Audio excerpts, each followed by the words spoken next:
Hey everyone, welcome back to For Car's Sake, and today I'm putting on a flywheel and a clutch. Now, this is not best practice what I'm doing, but these are used parts that I've taken off personally of running and driving cars, so I'm confident in using these used parts. But the best practice is definitely to get the flywheel machined and then also use a brand new clutch, brand new bearing, etc. But otherwise the process of uninstall and install is exactly the same. So without further ado, let's get started.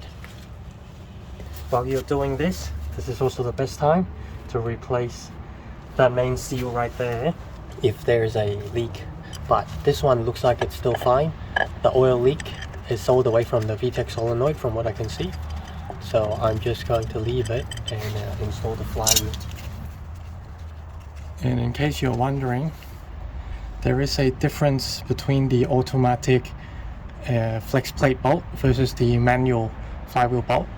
You can see there's the extra length, so make sure you don't use your automatic one on your flywheel.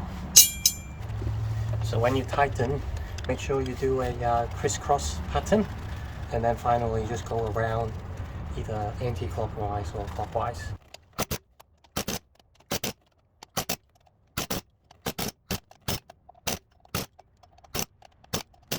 Alright, the torque spec is 120 Newton meters or 87 foot-pound as per the Honda servicing guide. At Honda there's a tool where you stick it in one of these holes, and there are teeth that lock up the flywheel so you're able to torque it down. I do not have that tool, so this is like the next best thing I can do, which is put in one of the bolts at the gearbox, a spanner, and then just have it sitting against one of the pressure plate bolts, and that way when I torque the bolts down, the flywheel won't spin. Alright, now let's get ready for the pressure plate and the clutch.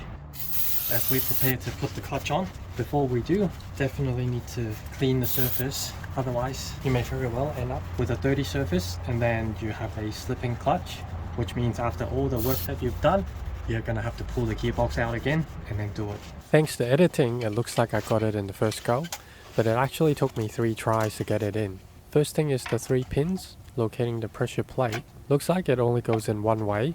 Once you've found it, you also need to make sure you push the pressure plate in evenly, otherwise it's not gonna go in. And before you tighten the pressure plate, make sure the clutch is centered. I'm using a clutch alignment tool from an MX-5. But you can even use a screwdriver and some sockets to help you align it. As long as it's dead straight as per the opening of the pressure plate, then it'll be just fine. And if you don't line this up correctly, the gearbox is not going to go in as well.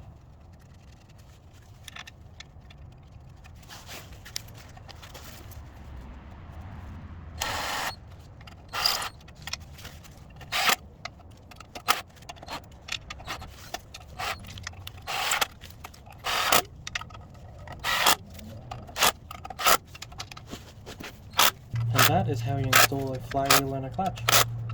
Cheers guys!